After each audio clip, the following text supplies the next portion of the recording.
shape. And Great. just any war stories that you have.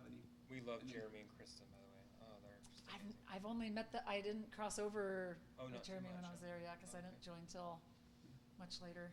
Yeah. Okay. All right. I think we're good. Testing.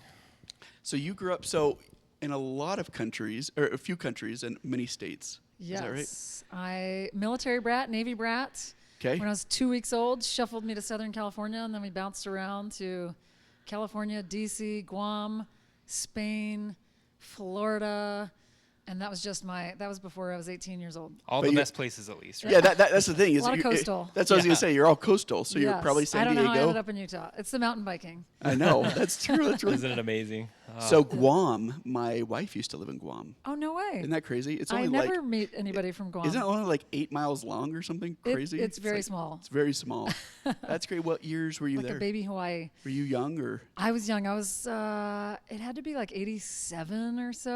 Yeah. I mean, it was like a mini Hawaii. I just ran around barefoot Yeah. for a couple of years. She Amazing. lived there Amazing. from 84 to 87. Oh, neat. Yeah. We might have crossed You over. literally would have been in Guam together. Yeah, no That's way. crazy. Yeah. Probably She- saw each yeah. other, too. 'cause She, it's she so always small. talks about having her boonies in her backyard. Oh. Yeah. Well, I know how to crack open a coconut with my bare hands from living there. So There you go. life skills. Yeah, that's really cool. And then as an adult, I kept going. So Atlanta for a number of years, which Yeah. I've got a lot of Olympic connections Oh, to talk bet. about. Yes. And then went to Paris for a couple years, and then back to Oh, Atlanta, wow. which is kind of sad after Paris. Yeah. And then Santa Cruz, California, Sonoma, California, and now Utah. So it's been a good run. Wow. What were you doing in I Paris? try to live in cool places. Yeah, you do. I worked for Newell Brands, big consumer product company. Oh, yeah. And worked on 3 different business segments. And European office was based in Paris, and there was one business segment that was based there. And I drew the good straw, I guess, and they shipped me Oh off to my Paris. goodness, And how lucky we is lived that? right in the middle of the city, and Wow. had a What really a life. How great immersion amazing. there. Yeah. I'm always like amazed at those people that decide to live in good places, because there's a lot of people that just, I'll just live wherever I'm at, kind of a thing. Or they Like, stay in the same spot forever. Forever, ever, yeah. Well, the ever. Navy brat in me, we moved every 3 years. And unfortunately now, as an adult, I kind of still want to do that. I mean, I know. So Do you know what's fascinating? My wife does the same thing. Every 3 years, she wants to kind of move. Yeah. Because she's done Guam, Philippines, Oh, no way. Germany. Yeah. was she a military Africa. brat too? No, her dad worked for the LDS church, but she moved Oh, every neat. Yeah, yeah. 3 years. Yeah. Oh wow. And so it's kind of fascinating. Kind of It's like the kinda military. that's cool. what she is. So she's always like, we finally built our dream home. Oh, there you go. We've been there for 3 years, and now she wants to move. Now she wants to move. Oh, no. I'm like, oh my Jen, goodness. don't do it. She doesn't even care where. She's throwing out Australia. She's Just- throwing out Tennessee. She's throwing out. I mean, it's all over the Mine place. would be Italy. Puerto Rico, Italy. Oh, Italy would yeah. be amazing. Yeah. Yeah. So you came to Utah, and now you're mountain biking. Where's your favorite trails to go to? Yeah. I mean, Park City. I live in Park City. You live in Park City. Park City is amazing. Of So course. I learned to mountain bike in Santa Cruz, which is kind of mountain bike capital of the world, but it's almost all illegal riding. Oh. Now it is, and or it these was? crazy secret way. trails. Yeah, amazing riding. And then we move here, and it's 500 miles of well-marked, legal, Yep. gorgeous trails. And so Perfect. we just ride all over Park City, and then we always do a mud season migration down to Moab and southern Utah. Love You have it. 7 bikes. I do have 7 bikes. That is incredible. I can't help myself. That is amazing. One Yeah, one Some for people each collect day of the shoes, You week. have you to have collect one bikes. for every discipline. So I have Yeah. long travel mountain bike, short travel mountain bike, fat bike for winter, Oh, yeah. e-mountain bike, giving it a chance, a Oh, gravel yeah. bike, a road bike, a cargo bike that I used to use for wine tasting, and then a Wow. folding e-bike. There you Oh, go. That is incredible. Totally random. There Yeah. you go. That's awesome. Favorite brand, favorite bike? Ibis. So I'm an Ibis super fan. We lived in Santa Cruz. Yeah. And in this I shouldn't say tiny town, Santa Cruz, I think 65,000 people, but in that town, it was Ibis mountain bikes, Santa Cruz mountain bikes, Fox shocks. I was there working for Bell helmets. Across the hill was Specialized. And so you had this crazy little microcosm of mountain Like biking. a Oh, bike yeah, you town. do. Holy Wow, cow. Yeah, it was interesting. amazing. Unreal. Interesting place to learn. Like a lot of really strong riders, great riding. But Ibis, so Ibis is one of the local brands, and got to befriend those guys when I was there, and actually accidentally started a women's mountain bike group with the wife of the guy that runs IBIS, and it's still there. It's an official nonprofit. Oh, Just turned 10 years old with it's a mission to get more women out mountain biking Oh, in, that's in a rad. safe and fun and social It is. environment. That's cool. What I've really liked about the e-bike thing is it gets the people that are a little bit intimidated Yeah. to jump right back into biking. It kind of is like a little bit of a segue to like, okay, I feel comfortable with this. I can Well, start using my body a It little took me bit a more. while to get there. I was kind of a hater. I was Yeah. not kind of a hater. I It's was kind of very much cheating. a hater. Yeah, Yeah. it's cheating. If I had anybody pass me on the trail on an e-bike, I was like Furious. immediately You're I like, think that it's is not more- right. more jealousy than anger. And then we went on this awful mountain bike ride in Ketchum, Idaho, that was like insane elevation. And I had this epiphany of like, oh, That's I what see. it This is why you get it. And now you see, like, They're it's getting more everywhere. people out on the trail. It allows people that are Right. different levels to ride together. It And I does. think as long as people are worried about what they're going to do to the trails, they're not going to hurt the trails. If you've ever pedaled a Class 1 e-mountain bike, you know that it's still work. It's a bike. Yeah. And then it comes down to etiquette and just being like, you can be a jerk on an analog bike too. Yeah. Do you know Chris Washburn? Vizari RE Bikes? I have not met him yet. Okay. But I would like to meet him. I'd like to introduce you. Yes. be He was great on introduction. here. Unbelievable. Cool. Their corporate office is like, it'd be like Christmas for you. Oh, Going- yeah. It is beautiful. they're just It's down the road. Yeah, they're Oh really yeah. close. Yeah. I know. I can't believe I haven't crossed paths with those guys because I've Yeah, been playing he's around in rad. the bike industry for a long time now. I was recently on the board of the Pros Closet, which is a cycling re-commerce retailer with Yeah. Have you heard of the Pros Closet? No. Super interesting story. So ex-pro cyclist, unless you're top tier, you don't make a ton of money. And so at the end of every season, he was selling off his bikes and his gear on eBay. His friends, his buddy cyclists, asked him to do the same. And so he turned it into a proper business and then eventually built it up to a full website where you can buy or sell used bicycles, high-end bicycles. You ship them to Pros Closet. They do a 127-point inspection, I think, and then refurbish it and resell it.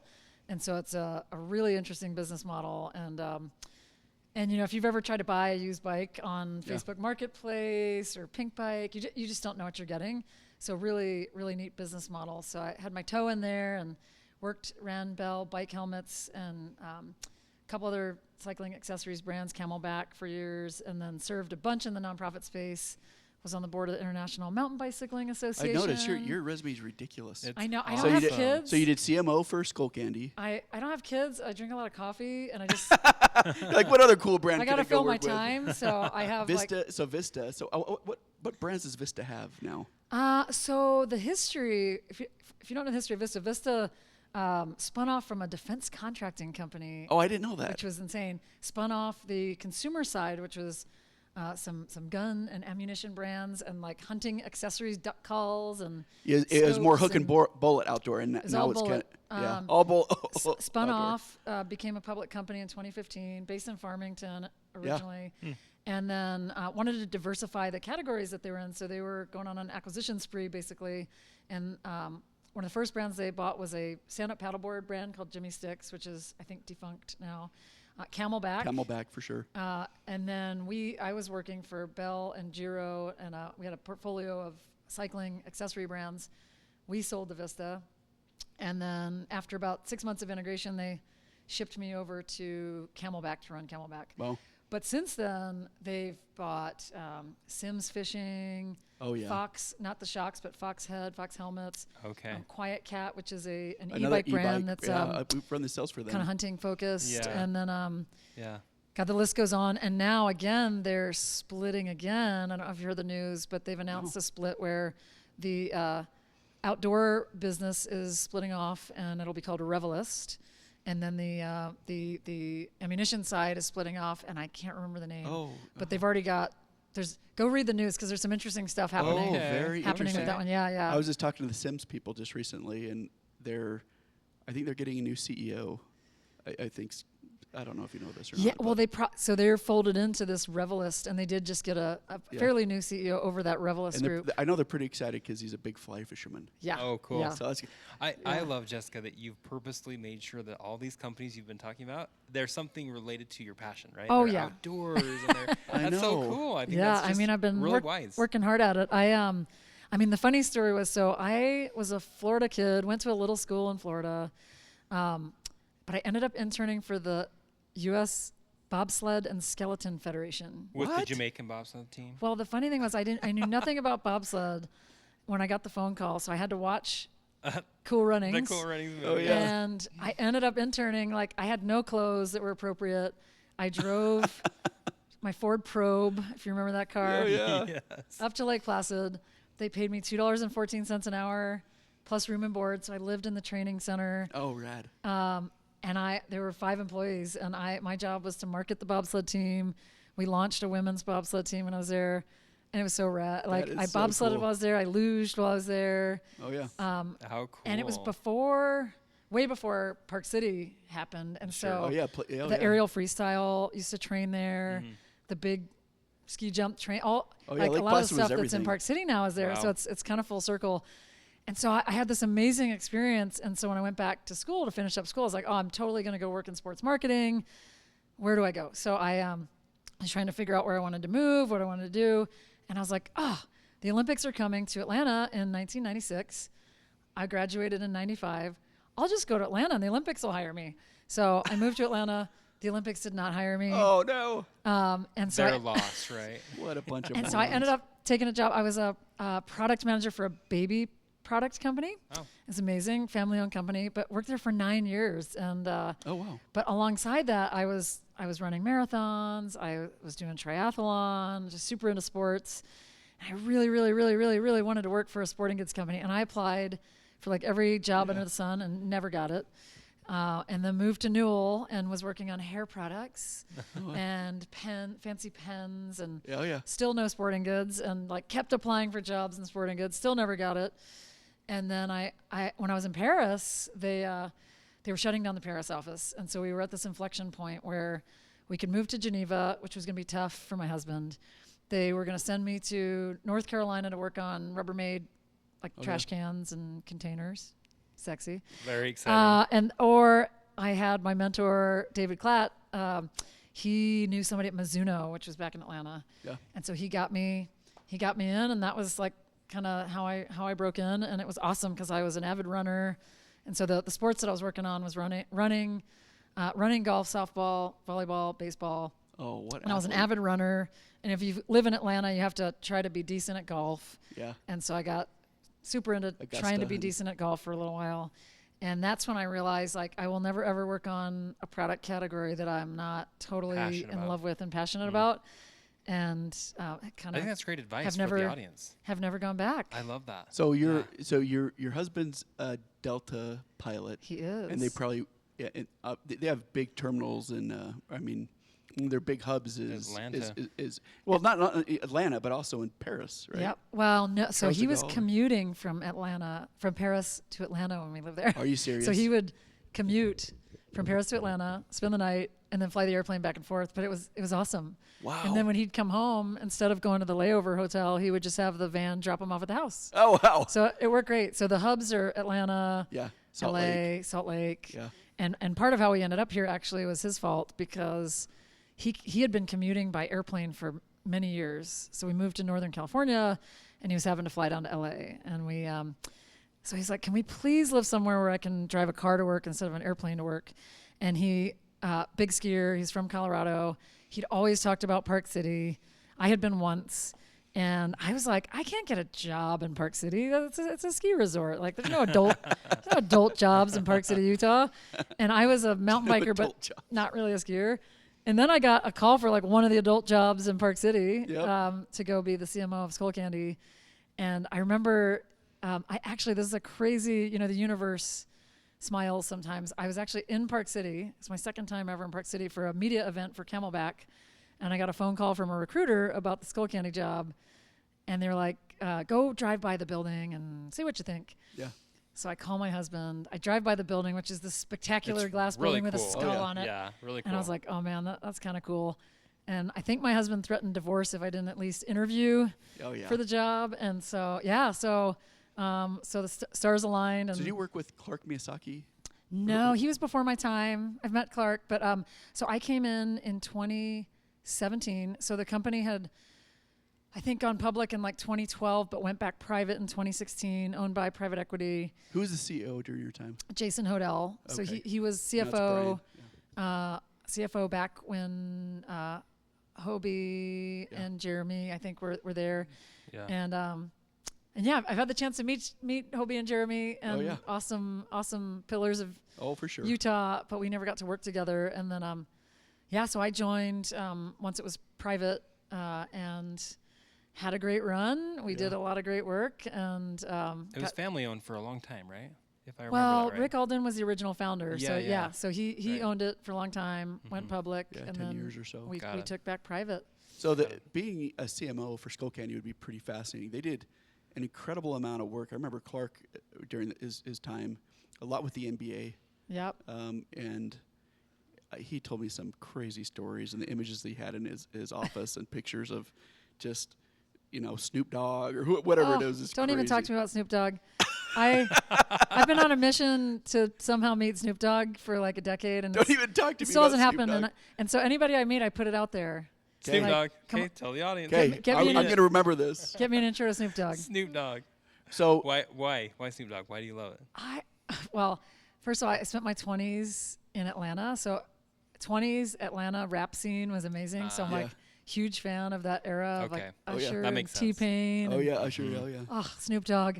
And then I just love how he's transformed. He is like he is Now he's into, like he has a toe in everything, and he he's is just he's like a like mogul. he has a certain image, but then he's a savvy He's a great business businessman. mind. Yeah. And I think he's Love it. hilarious. He's like and I teaming just, up with Martha Stewart and stuff. Oh, What on earth is he's going going to on be here? So there were some funny commentating of the Olympics that, like Yeah. back over COVID, I guess. But now I think he's officially signed up to commentate with NBC this year. That's So rad. Oh, that's I'm hilarious. all in I on, can't wait to see that. all in on Snoop Dogg. Yeah, so that's great. Getting over to KT tape for a little bit. The first time I saw KT tape was probably at a GMDC conference. It was probably like 2012, and I just saw this. Usually, when you go to those shows, it's always the same products. You're like, oh, okay, And KT tape won like all the awards, and they looked amazing. I was like, oh, that's a really cool brand. I had no idea. Were they from Utah at the time? Yeah, so They've always been from Utah. always been from Utah. So 4 founders, 2 are still on our board. Kind of an interesting story. They, I love the entrepreneurship in Utah, and Oh, yeah. so they had already built and sold a business, and they were trying to figure out what to do next, and they observed Carrie Lee Walsh in the Olympics. Yep. Wearing kinesiology tape. It was not ours. Kinesiology tape was actually invented in the 70s by a Japanese doctor named Dr. Kenzo Kase. Oh. And so they approached her about possibly, I think, just distributing to the U.S. And but Dr. Kase had a theory that it was only meant to be applied by clinicians, that it was a medical thing, and you could not apply it yourself. And so how they revolutionized it was they thought that they could make it such that you could buy it yourself, apply it yourself. Yep. And so they partnered with a gentleman that we still work with here in Utah, Chris Harper, and did a whole series of content showing people and demonstrating how to do it, and sold it into retail and got really great traction. But she was a very big deal. Yeah. We've been working with her. We actually, sadly, our chapter ended. We were with her from the beginning of the brand until the end of last year. But I mean, like every time I even think about an image of hers, she's got That's KT right. tape on my mind. Right? And all the Yes. cool designs that you've done, and she actually made it really cool, like where you put it on your knees and your shoulders. And Well, it's things, all so- functional. There's functional Right, reasons for all right. that. But it looks cool. It looks cool, and but honestly, one of our challenges that I've taken on is we did such a good job of demonstrating the product on top tier athletes, and such a good job working with Carrie Lee Walsh, that people thought of us as a brand that was really only for very elite athletes. So I had to crawl it back. Or even like when I started the job, people were like, "Oh, is that the volleyball brand?" Oh, And wow, I had really to say, niche. no, it's way more than that. And so the big brand Yeah, opportunity you're like was, we're drugstores. We're we're not Way just in more the than sporting that. goods. Oh yeah. and so it was kind of intimidating to a lot of people when they thought, if I'm not a really serious athlete, I shouldn't be using this product. And the fact is, actually, if you're a total amateur, everyday active person, if you're suffering from Use any it kind more. of pain, you actually probably need it Use more. it more, yeah. And so that triggered, I joined almost exactly 2 years ago.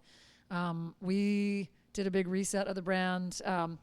to try and figure out how to change that perception. Yeah. And so we completely new mission, vision, values, new brand identity, trying to shift people's perception that we are for all of you. And so the packaging is completely updated, branding updated. I love it. We launched an app. So the biggest barrier is education on what the heck is kinesiology tape. Yeah. Why does it work? How does it work? Does it really work? Yeah. And so we launched a whole series of video communication on all of that. We added QR codes to the packages, so if you're curious, you can jump right to that while you're at retail. And then we launched an app almost a year ago to the date, free consumer app that is amazing, because once we get people over the hurdle of what is it, why does it work, how does it work, the next question is, how do I tape the body part? Yeah. And we had a ton of education on YouTube and on the website, but you still kind of had to hunt and peck for your solution. And now if you pull open the app, there's a picture of a body, and you literally point to the part that hurts, point to the knee, point to the elbow, and it immediately takes you to a very step-by-step video That's cool. on how to apply it. And it's That's cool. and so really moving the needle on getting people into the category of kinesiology tape. But the other big piece of the strategy is really pressing into non-tape categories or other alternative categories in the tape space that are also associated with pain relief, recovery, and prevention for common Very injuries. interesting. I'm sure your testimonials are incredible, because I will tell you, having run marathons, half marathons, Spartans, Ragnars, triathlons, the whole thing, right? You can't survive those things. Once you've put this on once, you can't do it without it ever again. Yes. Right? And I- I love it. I'm a like huge chapstick. fan. Yes, I love hearing you say that, because honestly, what struck me when I started, I went to Chicago Marathon was one of the first events that I went to, and we have this insane following. And when you go to these marathons, you have two types of people. You have folks that have used it and we'll get an hour-long line at a marathon expo for people waiting to be taped by the KT team, and they're like, I need this for my race. The other group of people are people that walk by and they're like, I don't know, I've never tried it. Rookies. And we say, let us try it. Let us put it on like They don't both. know what they're missing. Exactly. Let us put it on both one knee and then go walk around, come back and talk to us. Every single time they come back, and the words they use is I feel instant relief. Wow. And they get their other knee taped, and they buy 3 rolls of tape, and they're in. And so sampling for us, we actually do a lot of seeding and sampling, because we know if we can get you taped one time, Yeah. It's over. Well, we see people are in. we see all the races. I mean, you have booths at all of them. Yeah. So Oh, yeah, you are. that's Yeah, brilliant. we're plugged in a lot of running races. We've started to do more in cycling. So we attend Sea Otter, which is the biggest consumer cycling event in the country. And the other sport that we're really pressing into is pickleball. Yes, good. That's a massive Of opportunity. course, that's We- the craze, right? There was an article, I think in USA Today last year, that said insurance premiums were being affected by all the people starting to play pickleball, because you had all these people that were kind of coming out of retirement, so to speak, and jumping into pickleball. And I don't know if you've played. I thought I was in pretty good shape. They need some help, yeah. And the first couple times we played pickleball, totally different body parts. Yeah. And That's so we true. were seeing all these injuries, and so basically the way we decide who we're gonna market to, because anybody can use it, Sure. is where's their high sports participation, where do we see repetitive use injuries, where do we see a high rate of kind of injury and pain and muscle soreness. And so the main sports we market to right now: running, cycling, pickleball, team sports. Believe it or not, youth. So many young people wear our product.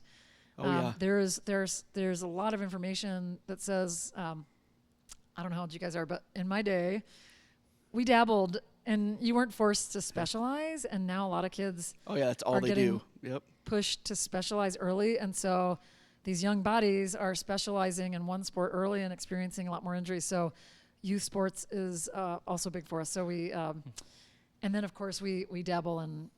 Well, there's so many applications. Yesterday I was just in our bedroom, and I was opened up one of my wife's, or whatever, little dresser where her lamp is, and open it up, and there's some KT tape in there, and I go, "What do you use it for?" She said, "Well, I used them all the time with my pregnancies." On the belly. Yeah. I For added support. It is Interesting. used that way. We look at a lot of scientific studies, and so basically our policy is that we look at what kind of clinical studies have been done, And so for all the body parts that we endorse, we make sure that there's been some sort of clinical work done. So you can't put your stamp on that one quite yet. Not quite yet. Yeah. But the other one that's doesn't have any kind of clinical use case that your wife might be using it for is for strappy dresses. Oh yeah, that's right. I've And seen so that. we're actually launching a product that's under a little separate sub-brand called BDY Body Tape Oh, cool. to help women with strappy dresses. Oh, cool. Yes. Good for you. So what, Yeah. kind of going on the retail side, you're in a lot of different verticals. I mean, you can go into, like we were just talking about, you go into sporting goods shops, you can go into pregnancy shops, but even though you're not supporting it right now, but, you know, bicycle, everything else. But you're also heavily into drug, and I imagine you're probably somewhat into grocery because you're into drug. More So than what- somewhat. We are as omni-channel can be. Yeah, that's what I was going to say. You're everywhere. We're literally everywhere. So Is I it mean, pretty everywhere. well divided out evenly, or is there a one We have sector a really that's nice big? mix because I've been on a lot of businesses that had a real channel or retail dependency. I was going to that say, can you're get everywhere. Scary. We literally, the beauty of this business, because working in sporting goods, you're dependent on a very specific set of channels. Yeah, you are. And then anybody that's in that space knows, you know, there's been some challenges post-COVID, where amazing COVID boom and the COVID bust. And so we're lucky because we're a consumable and we really span more health and wellness. Yeah. And so the interesting thing is in a place like Target, for example, we are both in the sporting goods section and in the pharmacy section. Yeah, oh, yeah. And so That's we are interesting. we are in almost every food Interesting. retailer. We are in all the major drug retailers. What has the higher sell-through at Target? Which section? So here's how we look at it is I think if you're a consumer and you walk into the store, we look at it as kind of prehab versus rehab. Yeah. So if you're looking to perform and have your best performance and be proactive, you might walk into a Dick's Sporting Goods or you might go into the sporting goods That's right. section Yeah. of the store. If you're in pain, you're going to pharmacy. Yeah. And so pharmacy does tend to have some higher turns just because there's a wider More group urgency. of people that are trying to solve pain Yeah. that may or may not be athletes versus the person that's being preventative and going into I sporting can see goods. that. But really well balanced. I mean, we're on Amazon, really healthy Amazon business. We also sell through what the sports medicine channel. So that is selling to and through physical therapists, chiropractors, etc. And what am I missing? I mean, and then we do sell direct to consumer, but I feel like this is blasphemous to say this out loud, where it's not our biggest emphasis Wow. because we do a nice business there, but because we kind of follow the consumer behavior. And for most people, when they want our product, they really want instant gratification. Yeah. And so they literally want to walk into a store and buy it right now or Amazon Prime. Yeah. And we like to say, if you would like the highest price and the slowest shipping, we're your guy. And so it's important to us. We get to interact directly with the consumer. But it's not as much of a race for us because we have so many great wholesale partners, and honestly, they have much bigger traffic coming in to them than what we can draw. And everybody knows the cost of advertising are just Yeah. Oh, yeah. No, for cranking up sure. these days. So Jessica, where I wanted to go is your shirt. I mean, Olympics yeah. is coming, right? And Yes. KT tape obviously matches very well with the Awesome. Olympics. Yes, Got there the- you go. Amazing. What's the plan for sponsorships, and how are you going to roll out for the Olympics? Yeah, well, we have an amazing legacy. So, as you heard the founding story, it really started with the Olympics. Yeah. Sure. And from that point forward, we have been a partner to the U.S. Olympic Committee and Paralympic Committee this whole time. And so we are the kinesiology tape for Team USA. That's awesome. And then in addition to partnering with the U.S. Olympic Committee at the top level, we currently work with several national governing bodies, so U.S. Soccer Federation, USA Track and Field, USA Triathlon, USA Diving. And we have a couple athletes that have made the cut. So we have Chloe Dygert on cycling, and we have Sarah Hughes, who's one of the top beach volleyball contenders. Really cool. And Chloe, by the way, had a nasty bike crash years ago, which if you Google it, it's actually blocked out for sensitive content because it was so gnarly, right above her knee.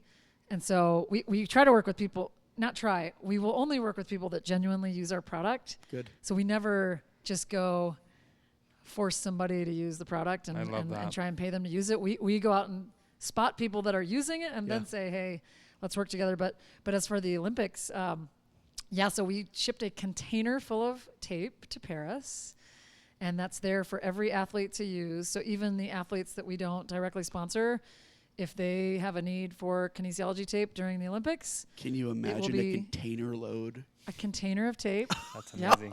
in That's Paris. amazing. A lot of tape. That's amazing. Or you can get the other countries sneaking in and trying to steal the I tape. know. So that's there for all the athletes to use. Just to use, right? Yeah, yeah. I mean, the cool thing is because I mean, you'll see. I mean, now that you're paying attention, once you start paying attention, you'll it's see all over the place. almost everybody. Every I'm store gonna is start all watching over the even place. better. Yeah, Start absolutely. watching. They better give you like a participatory gold medal at the end of this. Be like, I want to Honorary. I'm going to Honorary go. Yeah, medal. honor. I'm going to go. Yeah, exactly. Well, our gold right. medal is that we actually get to market during the Olympics. So That's as you right. know, most brands, even if you have athletes that are going there, you kind of have to go on a blackout during the Yeah, Olympics, and that's we get right. to crank up the noise. So we have a really killer integrated marketing program Really cool. happening. So between all those sponsorships, we'll have we have a OTT advertising program. We'll have a little bit on NBC, big digital programming, a lot of that's content going out. And then we have a tape that we're selling that the consumer can buy if you want to support Team USA. And then we have a signature Sarah Hughes tape that we're also selling. And so we'll That's be. so What are some of the better? We're talking So about different venues to advertise. Talking about TV and some of these other areas. What are some of the that are giving you the best return for the product that you have? So I'll mention on TV, the company was heavily into TV as its legacy, and we actually stopped doing TV to shift entirely to digital and social, with the exception of the Olympics, and it's all digital TV, it's all OTT. But we have found now, if you think about, the consumer behavior, you have a problem, you have knee pain, you have tennis elbow, where do you turn to? You turn to the interwebs, and you start to search to solve your problem. And interestingly, too, we've been looking at generationally, like, again, I'm old, so I'll go to Google and search for my problem. But Gen Z and millennials are actually going into TikTok and searching for how do I solve my problem. And so heavily social. We've really built up, we've doubled our Instagram following in the last, 18 months. We started from 0 on TikTok, and we're up to like 55,000. There you go. And it's interesting because on TikTok, if you spend any time on there, I lurk. I don't post, but I lurk for work purposes. And That's what they all say. it either has to Just I kidding. have a pseudonym. So there's it either has to be just silly and entertaining, or it has to be educational. Sure. And we're not a silly and entertaining brand, but we really do have great education to offer. And so we just started experimenting and so taping videos and very practical information on how to tape, how to handle certain issues is really what's trending. We did have 2 funny ASMR videos that shockingly did well that I just still don't understand. And just go with it, right? We don't know. I'm too old to understand it. And then we did for the first time sign up a PR agency for some earned media. Oh. And we, this is not novel, but one of our kind of opportunities and challenges that we deal with is a lot of times we'll spot really famous people wearing our tape, and we kind of can't do anything about it. We can't repost it on social. Like Jordan Spieth, Scotty Scheffler, won wearing the tape. He's having a severe neck issue. Oh yeah. Put on the kinesiology tape, and he won, and we're sure it's because of the kinesiology tape. And then Simone Biles mentioned it's one of her top recovery that's products. Cool. And I just, who else? Like Post Malone was wearing it. But with athletes in particular, we can't do anything with that. Until they give you permission, is that right? Yeah, and they're not going to give you permission unless you pay them. And Post Malone's Utah-based. I know. Well, Isn't that Post, crazy? if you're listening, Yeah. Let's go. let us know if we can hook you up. Let's to do lunch. this. Make this So- official, We please. will connect you. Our PR agency, they use this term newsjacking, which I love, which is when we spot it on somebody, especially if, like the Scotty Scheffler situation, Jordan Spieth, very high profile. What we'll do now is they'll quickly hop on the phone, call Golf Magazine and say, hey, can we talk to you about why Scotty Scheffler would be wearing that tape? And we'll work with some of our medical professionals. So we have another local guy, we call Dr. Eli. where we'll say, can we have Dr. Eli talk to you about why Scotty Scheffler or Jordan Spieth, why would they use kinesiology tape in this situation? And it's amazing. So then we get some articles where the article is written and it's editorial and it says, why is Scotty Scheffler wearing this tape? And there's this whole article about KT tape and kinesiology tape, and that's totally legal. So it's not a sponsorship Totally per legal. se. It's just Then it's editorial. that's awesome. And so we try and like stalk athletes. I recently stalked Lance Armstrong personally. How's he doing? We haven't heard much from him for a while. Well, he has a great podcast called The Move. Oh, I didn't know that. Yeah, I didn't know he that. and George Hincapie, Oh. they have a brand called We Do, and then they have a podcast called The Move. And I've kind of been paying more attention to him because of the Tour de France. Oh, yeah. And then I saw Lance wearing KT tape a couple of times. And so I reached out to him on LinkedIn, and he answered. Oh, cool. I feel like such a nerd. But I was like, hey, can we get you some kinesiology tape? I see you're wearing it repeatedly on the bike. He's doing a lot of weight training. Yeah. And he said yes. And so we shipped him some tape, and we can't do anything, from a public relations standpoint, but it's so cool to know it's that still cool to the top people are actually using it. yeah, though. like That's- really, I mean, that's the beauty of this particular product. I've worked with products where you might have to force it a little more, and sponsorships You're are very pushing it much on 'em. Let's go. very much pay to play. This is very natural. But we have so much natural stuff Yeah. that just happens because people are genuinely using it and relying on it. That is amazing with this brand. It almost feels like, and I love that, just to kind of, double tap on that theme. So you've mentioned all these organizations, earlier that you're now working with, related to the Olympics and things. Did they come to you, or did you guys have to go hunt them? It feels like they kind of came to you sometimes. in a Well, lot of cases. a lot of them are pretty historical. Like, Sure. it's often two-way. Like we see pickleball. It was one where we're like, okay, we gotta get on this. Let's target that. And we started Yeah. investigating. There's an arms race of pickleball organizations and associations, and we had to go and learn about the space and figure out who would be a great partner. And so we went to them, and we ended up signing up with the Association of Pickleball Players, and they do a great job of hosting events that are everything from like total amateurs all the way up to like the top pros. And so sometimes it happens that way. Sometimes we get a knock on the door and we evaluate it. That is really cool. That is cool. I got a random question for you. Favorite Olympian of all time? Oh gosh. Or performance that you can remember where you're like, this is unreal. And it just kind of stuck with you. Oh my gosh. I don't know. You know what? This is gonna sound terrible. I'm such a nerd. I've never really been a team sports person. So I definitely lean more action sports. Yeah. So I'm more action sports, and I don't even know if I can answer that question, but I'll answer differently about an athlete that I just like have the craziest respect for. Do you know who Rebecca Rush is? I don't know. I don't What think I sport? do They call either. her the Queen of Pain. She was an endurance mountain biker, and I don't know if she went. I don't think she went. I don't know if she went to the Olympics or not. But she has the craziest story where she was a. Do you remember in the 90s? You might be too young. When adventure I racing was appreciate big. that. So she was an adventure racer, and people started dying doing adventure races, and so that's why I didn't even realize this. The whole sport kind of shut down, and Red Bull told her like, "Okay, we love you, we support you. Go pick what you want to do next." So she's like, "All right, I'll do mountain biking," and so she just picked it and like went for it, and she has this incredibly high pain threshold. Wow. And she jumped in and just started winning everything. And so I ended up meeting her randomly. Well, I don't even know why I got invited. So I got invited to this camp out in near Ketchum. There was the Boulder White Clouds is a wilderness area that they were shutting down to mountain biking.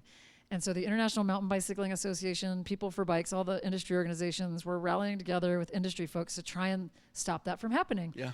And I was kind of a newer mountain biker, new to the industry, and somehow I got invited, and I still don't know why. If anybody's listening that can tell me, I would like to know. The universe is smiling And, once again. Collins. And Rebecca Rush was there, and I knew nothing about her.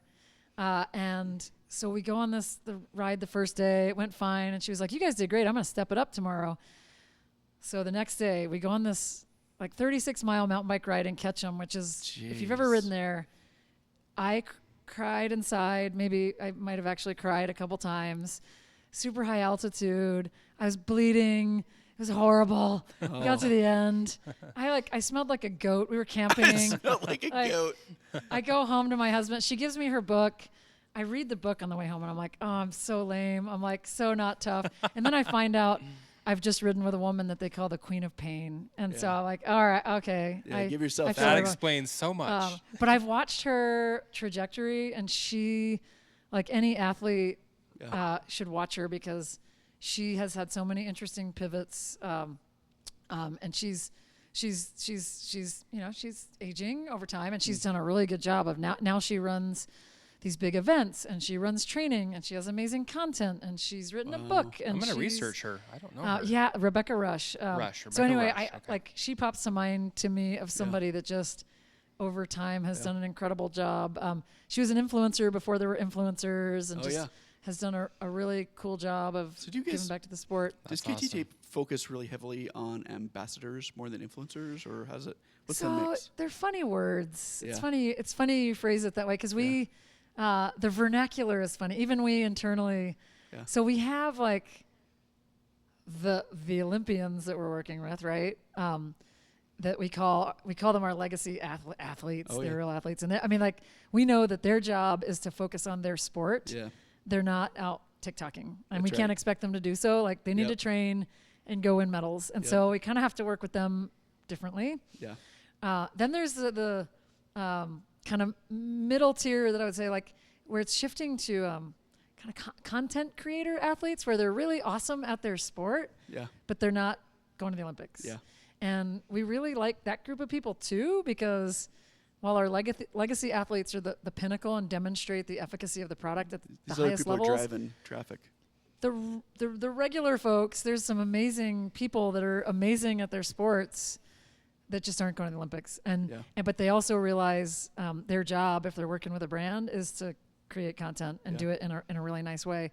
And so we're trying to strike that blend. And then we have like an even, opening tier of like, hey, you like us, we like you, you like the product, let us ship you a case of product, and please talk, please give us a shout out. Yeah. That's so cool. But we, because we're so sport specific, like influencer is kind of a funny word for us because everybody we're working with is an athlete of some kind.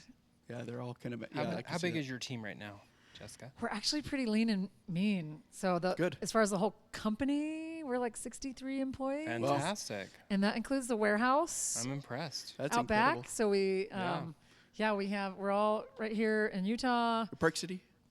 American Fork. Oh, are you American Fork? American Fork. Warehouse is right out back, which is amazing. Wow. So right before I joined you guys, I was telling you I was literally out packing some boxes That's because we had rad.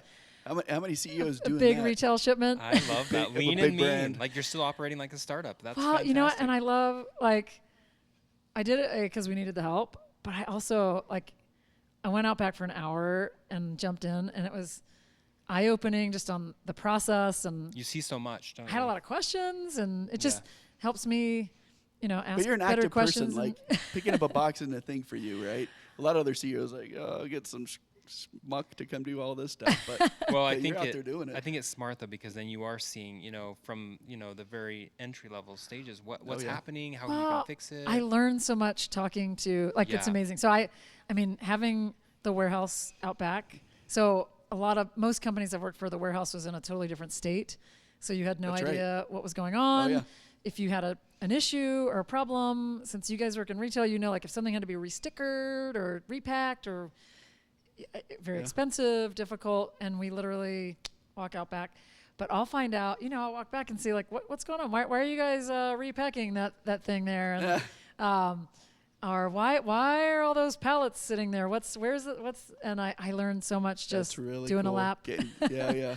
So cool. Who are the original founders of KT Tape? It's 4 guys. It's Reed Quinn, Jim Jensen, John McKay, and Ryan Dewey. Oh yeah, I know awesome. Reed Quinn. He's now with Spark Innovation. Oh Yes. yeah, I know Reed. Amazing. Yeah, so we went to Japan together probably a year and a half ago. He's one Oh, of yeah, our he's- partner companies with Yeah. Rev Road. He's got some deep and Japanese connections. he's very you just talk to him for 5 minutes and you're like, wow, your mind is just moving He Oh, a is yeah. 1,000 he's miles a an smart hour. Super dude. innovative guy. So cool. I've only got to meet him a couple of times, but you can tell he's definitely the product guy. Yeah. And if you want to see a young Reed, don't kill me, Reed. If you're, you can find one of his original pitches. Like it was I think of like a BYU Business Accelerator cool. That's right. pitch about KT tape. Yeah. And I think it was him and his sister, or his cousin, and it was awesome. And it was the story of how it started, and they did a That's great rad. job. That's really, really So cool. cool. Well, thank you so much for coming on This has and been chatting fun. with us. Thanks, Yeah. Jessica. I know. Yeah, Really, really thank cool. you. What's next for KT? Like besides the Olympics, what are you working on? What are you excited about? Well, we are doing products that are not tape. So Cool. one of the things we have sitting here, we're trying to do more other topical pain relief products. So saw we have that. a pre and post workout magnesium cream that's So amazing. many fun. I So think many fun things. one of those is open. One of the blue ones is actually open if you want to Yeah. try it out and smell it and try it on. So magnesium has amazing benefits, and Has that smell of like health or wellness. wintergreen, go. menthol. Yeah, so we're trying to look at the spectrum of the athlete and help them. Like, what do you need to do to prep your body? Yeah. What do you need to really kick butt in your sport? And then That's if you so overdo cool. it, how do we help you there? And Yeah, so we got you. we got a pre and post, and we're doing a lot of non-tape products and branching into other categories. And Good for you guys. yeah, Unbelievable. Well, thanks again for Yeah, coming. thank you so Unbelievable much for having me. conversation. yeah, It's- really appreciate it. Yeah, you have Good luck. Yeah, and I'll tell you, just as kind of just closing words, it's been just kind of a fun, kind of following you and your talent level and what you've done for so many of these big brands, Camelback and Skull Candy and everything else, and KT Tape. So we're excited to kind of follow you in the future. Thank you. Yeah, Yeah, thank you. stay tuned. Take care. Thank you. Bye bye.